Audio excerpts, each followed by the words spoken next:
All right, AP Chem, we're on to question 35 here, and the next couple pages is really just a redo of the day 61 assignment. I've emphasized to you how important it is to understand intermolecular forces. Some of you get it, some of you don't. I think just about all of you have at least a gap in your knowledge somewhere. So let's talk about these. All right, so it says above are the boiling points of 4 hydrogen halides. So hydrogen halides, or a halogen, fluorine, chlorine, bromine, iodine, bonded to a hydrogen, covalently bonded to a hydrogen, and 4 diatomic halogens. So these are 4 of the 7 diatomic molecules, and you need to have those 7 memorized. So I want you to write this down. These are the 7. Okay, there they are. You need to have those memorized because anytime you have a gas come out of a chemical reaction, one of these elements, it's not going to be an atom, it's going to be a molecule. All right, so let's go ahead and answer these. So name the 4 types of intermolecular forces. So go ahead and write out the names.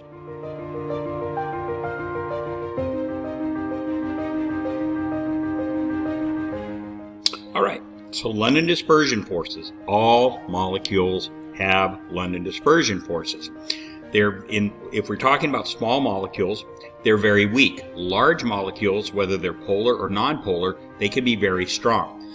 In fact, stronger than the dipole-dipole. Dipole-dipole are only possessed by polar molecules. And you have a polar molecule pretty much any time you have a molecule that has 2 different elements, because one of them is going to be more electronegative and pull the electrons over towards it and away from the other one.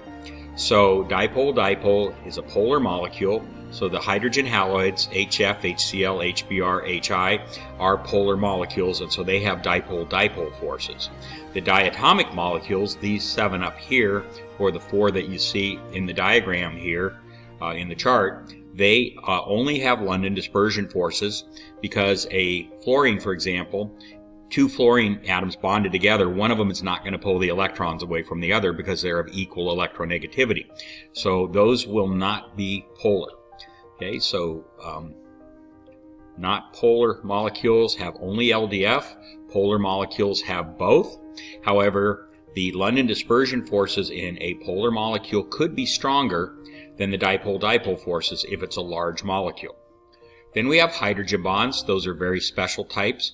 Those are a hydrogen covalently bonded to a nitrogen, oxygen, or fluorine, and then that hydrogen is attracted to the lone pair of another molecule that has either a nitrogen, oxygen, or fluorine as its central atom. And then ion dipole, just when you hear that, just think of salt dissolving. The dipole is the water molecule. So the negative end would attach to a positive ion, such as sodium, and the positive end of the water molecule would attach to the negative ion, such as chlorine, and that would be an ion dipole. So just think of salt dissolving when you hear of ion dipole. Okay, let's go ahead and come down here. So are the diatomic halogen molecules of these elements polar or nonpolar? Diatomic hydrogens are nonpolar, for the reason I just gave. 2 fluorines, 2 fluorine atoms, neither one is going to pull the electrons away from the other. They're going to be shared equally. So that means there's not a positive and a negative pole. Okay, again, I'm going to speak most of these answers and not write them because I don't want this to just be a copying exercise. I want you to put these in your own words. 37, what type of IMF do these molecules have? And they're talking about the diatomic halogen molecules. They have LDF, London dispersion forces only. That's the only type of intermolecular force that they have. Okay, let's go on down. Which of the molecules F2, Cl2, Br2, I2 has the largest London dispersion forces and why? It's going to be the largest, which is I2 is the largest, and that's because it has the largest, most polarizable electron cloud, which means the electrons can get pushed over to one side, creating a temporary dipole. So I want you to use the words polarizable, electron cloud, and temporary dipole, because those electrons can move back to the other side in a split second. All right, so the largest, just in general, the largest is going to have the strongest LDF. How does the strength of IMF affect the boiling point temperature of a molecule, and why? So really, when you're trying to judge the strength of intermolecular forces, you don't just memorize a set of rules that one is stronger than the other. You look at the boiling point. The boiling point is what determines it. Also vapor pressure, we'll talk about that later. The boiling point determines the higher the boiling point, or the higher the freezing point, it means the harder it is to get those molecules to separate from each other. So therefore, that's because they have stronger intermolecular forces. So higher boiling point means it takes more kinetic energy to break the molecules apart, which means they have the strongest intermolecular forces. So that's number 39. Number 40. Are hydrogen halides polar or nonpolar? So they are polar. So you take, again, any example you want, HCl. Chlorine has a higher electronegativity than hydrogen. Therefore, the electrons get pulled over toward the chlorine and away from the hydrogen. So the chlorine side becomes more negative and the hydrogen side becomes more positive. So they are polar molecules. That means they have both London dispersion forces and dipole-dipole forces. So just put that in your own words and write that out yourself. 41. What two kinds of forces do hydrogen halides have, and which is the stronger in small molecules? Okay, so I just said that answer. They have both London dispersion forces and they have dipole-dipole forces. In small molecules, two things happen. There are fewer electrons, therefore the London dispersion forces, there's not as many electrons to get pushed by London dispersion forces, and therefore the London dispersion forces are very weak. Also, small molecules such as HF, hydrofluoric acid, or HCl, hydrochloric acid, have large electronegativity differences. That means the electrons are really pulled over to the fluorine in hydrofluoric acid, for example. So therefore, they have really strong dipole-dipole. So they have weak London dispersion, strong dipole-dipole forces.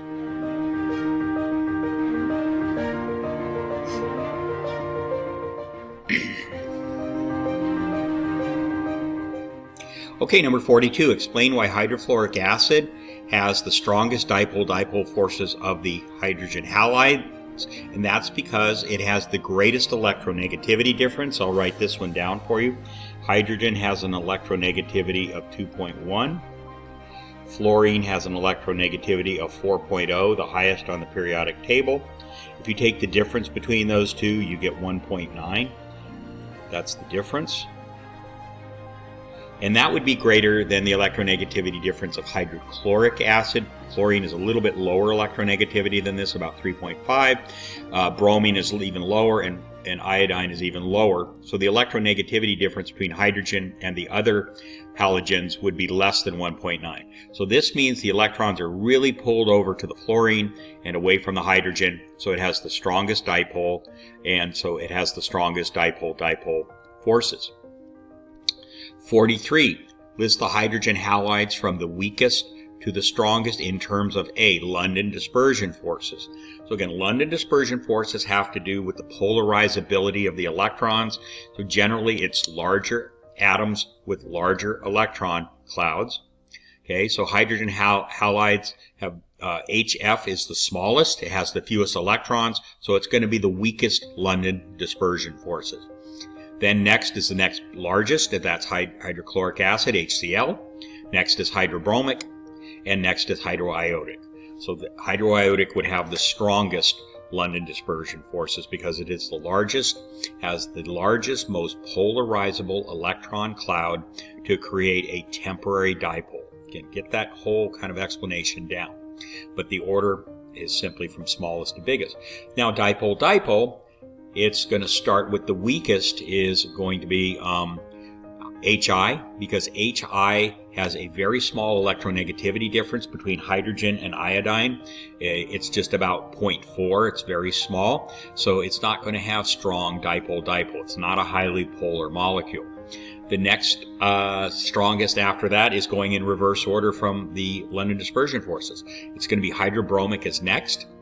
and then hydrochloric is next, and then the strongest is hydrofluoric for the reason we talked about up here. It has the largest electronegativity difference and therefore is the most polar molecule. What types of IMF do HF have? So they have all three. And we don't really, in this discussion, are not talking about ion dipole forces, but they have all three. They have London dispersion, they have dipole-dipole because hydrofluoric acid is a polar molecule, and they have hydrogen bonding because it's a hydrogen attached to either a nitrogen, oxygen, or fluorine. In this case, it's a fluorine, and therefore it can hydrogen bond. So it has all three types of intermolecular forces.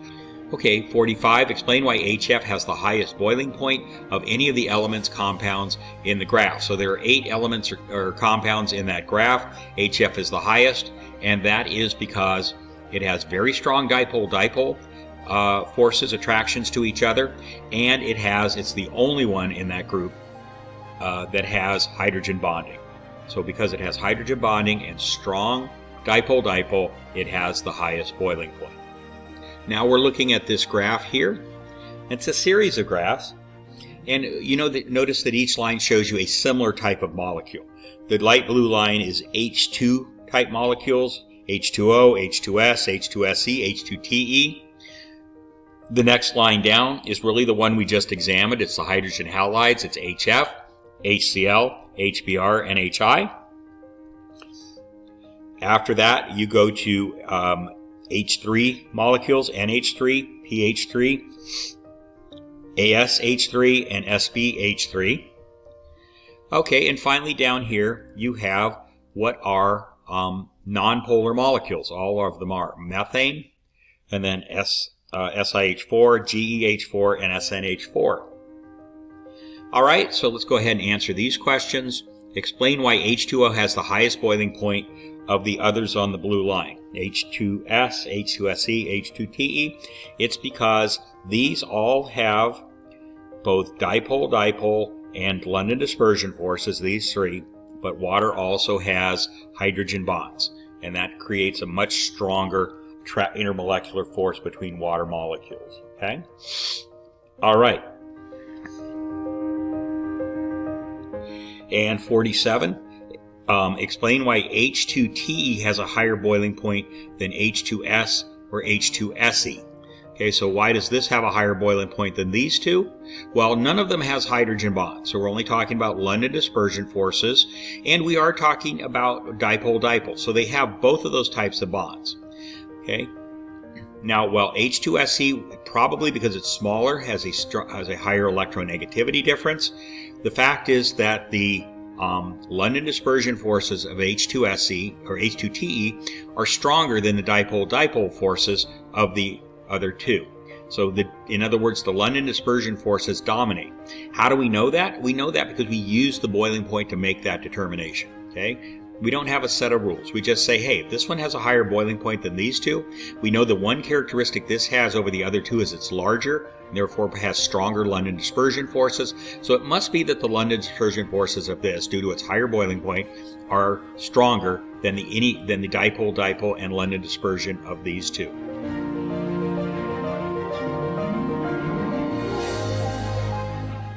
Okay, we're on to question 48.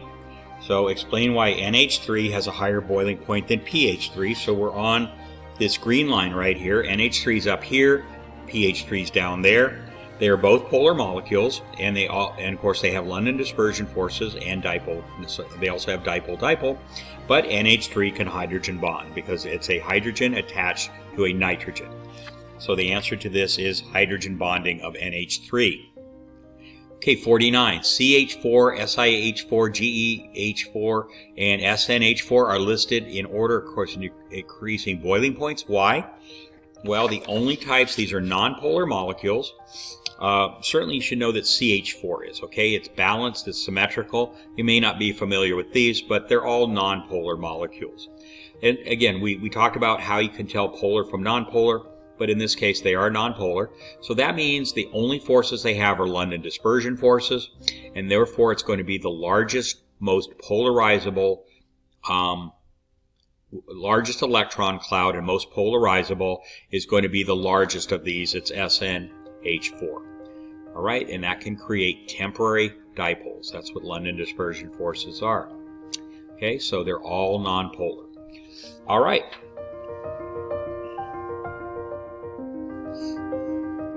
We come on down here, 50. Describe in which type of molecules, large versus small, polar versus nonpolar, create strong IMF. Okay? So, let's talk about large versus small first. Large molecules will have stronger London dispersion forces. Small polar molecules will have stronger dipole-dipole forces. And therefore, it's just a battle between, it's not a battle, but it's just a way, you just have to judge based on the boiling point which one of those forces dominates. Is it the dipole-dipole or the LDF? And in some of the molecules we looked at earlier, it was the LDF. The large molecules produced a higher boiling point than the strong dipole-dipole of the smaller molecules. So in large molecules, stronger LDF, small molecules, if they're polar, and it's going to be stronger dipole-dipole. Okay, so we'll leave that at that right there. So again, go and listen to that again, what I just said. In fact, I'll say it again. So large molecules generally, whether they're polar or nonpolar, are going to have stronger London dispersion forces. Small molecules, only if they're polar, are going to have stronger dipole-dipole. Nonpolar molecules don't have dipole-dipole. So large molecules of either type have strong LDF. Small polar molecules have stronger dipole-dipole. So that's the best way to explain that. Just go ahead and put that in your own words. All right, number 51. Explain why a large nonpolar molecule, such as paraffin, has stronger IMF than a smaller polar molecule, such as water. And again, it's just larger molecules. LDFs can be very, very strong. So paraffin, the asphalt I've mentioned a number of times out in the middle of the street that trucks and cars drive over, they are very strong, and they are non-polar molecules, which means they only have London dispersion. So if you have very, very large molecules, and many hydrocarbons are very large molecules, they will have large enough electron clouds that are larger and polarizable enough to create very strong intermolecular forces between the molecules. All right, that takes care of the intermolecular forces. Now let's go on to gas laws. So basically the one main formula you need to know for gas laws is PV equals nRT. Pressure times volume equals number of moles times the gas constant, that never changes, times temperature. Okay, so what we're trying to do is determine how one variable affects the other. And remember, when you choose two variables, you're assuming that the others are going to stay constant. Okay, so temperature increases, what happens to pressure and why? So the first thing to do is figure out mathematically what will happen. So when we say increase, let's just pick a number, 2 times. You can pick any number or no number at all. We're going to just say 2 times. So this goes up by 2 times. And all of these, line over the top means they stay constant. Since they weren't mentioned, they must stay constant. Then that means pressure must go up by 2 times. That's just math. That's not chemistry. Okay, now it asks the question, why? Okay, so what happens is, we've said, let's write down these 2 things. What do we think of temperature as? It's the internal kinetic energy, but think of it as temperature as being is the speed of the molecules. Okay, or more properly, I should have said particles. It doesn't have to be a molecule, it could be an atom, could be an ion, could be anything. But think of temperature as the speed, because as long as it's the same mass, the molecules, then increasing the temperature is going to increase the speed. The second thing to think of is pressure. What is pressure? And as we said, it's technically defined as the force per unit area, but the way we think of it is pressure. Okay, so we're going to think of pressure. It's the number of times a particle hits the sides of the container. So assuming you have a fixed volume container, what happens when you increase the speed of the particles? They're going to hit the container more often. Okay, so that's the cause effect here. As you increase the temperature, you increase the speed of the particles. Increasing the speed, if the container remains the same size, volume is constant, then that means they're going to hit the sides of the container more often, and therefore pressure is going to go up as well. Okay, so you write that right here. Again, I'm speaking it, you write it. Okay, 53, temperature increases, what happens to volume? Okay, so that means everything else in this case, go ahead and leave the line there. That means pressure is going to stay constant, okay? So what happens to volume? If you, let's say you double the temperature, what will happen to volume? Well, again, mathematically, if this goes up by 2 times and everything else stays the same, then volume has to go up by 2 times. Okay? So it's going to go up by 2 times. Now, why? Well, if you keep the pressure the same, think about this. That means the particles are hitting the sides of the container the same number of times. But you just increase their speed. They're going to be going a lot faster. But they're still going to be hitting the sides of the container the same number of times. So if that's going to be the case, the only way for that to be true, if this speeds up, if these go faster, but they don't hit the sides of the container any more often, is you have to have a bigger container. You have to make them travel a farther distance to hit the sides of the container, and therefore the volume went up. Let me say that again. As you increase the speed, but the pressure stays the same, meaning the number of times they hit the container stays the same, the only way those two things can reconcile with each other is if you increase the size of the container so that these faster particles have to travel farther to hit the sides of the container. Okay, so that they end up only hitting the same number of times as they were before. So increase in temperature increases volume. Okay, that's number 53. 54. V decreases, what happens to P? So this is an inverse relationship. Okay, so we're going to say that everything on the right side here stays constant. So it says V decreases, so this goes down. So let's just say it divides by 2. That means this one has to multiply by 2. In other words, these are going to be equal. If this one gets divided by 2, this one has to double in order to keep these all being the same. Okay, so what's the reason for that?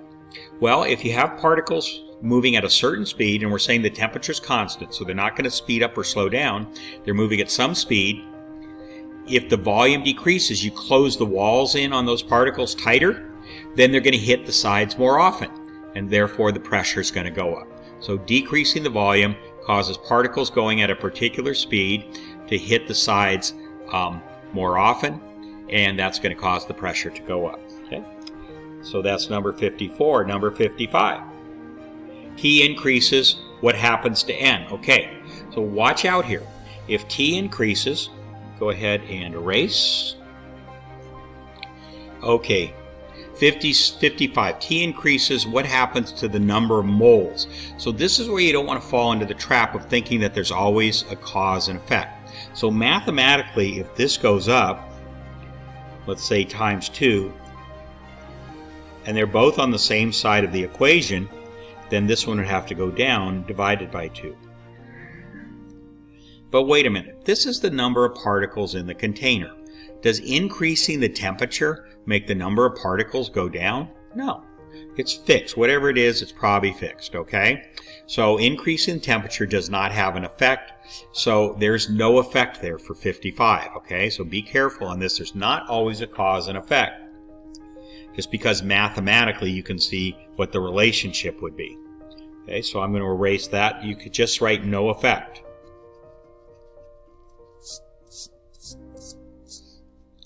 All right, number 56, volume increases, what happens to T? Okay, so we said if volume increases, if this goes up by 2 times, let's say, then T is going to go up by 2 times just mathematically, so you can keep the equation balanced. But it's an incorrect cause and effect. Increasing volume does not cause temperature to increase. It's the opposite cause and effect that we said earlier in the earlier question, number 53. Increasing temperature causes the volume to increase, assuming everything else is constant. So you got to watch out for a false cause and effect. The cause is the temperature increasing, and the effect, what happens, is the volume increasing. Increasing volume does not increase temperature. So again, I'm pointing these out that not everything has a cause and effect. All right? Number 57, P increases, what happens to R? And of course, that's a little bit of a trick question. R is a constant, so it never changes. None of these would affect R at all. Okay, it is the gas constant. And number 58, N increases, what happens to V? Okay, now that could be a cause and effect here.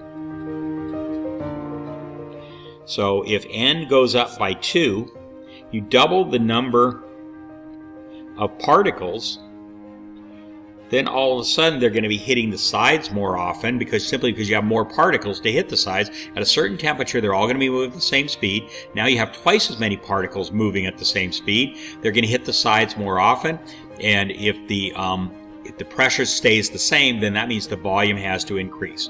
Okay, so just putting more particles in will cause the volume to increase. So that is a valid cause and effect. Okay, and that takes care of this series of answers. So we'll go ahead and pick up on the next video.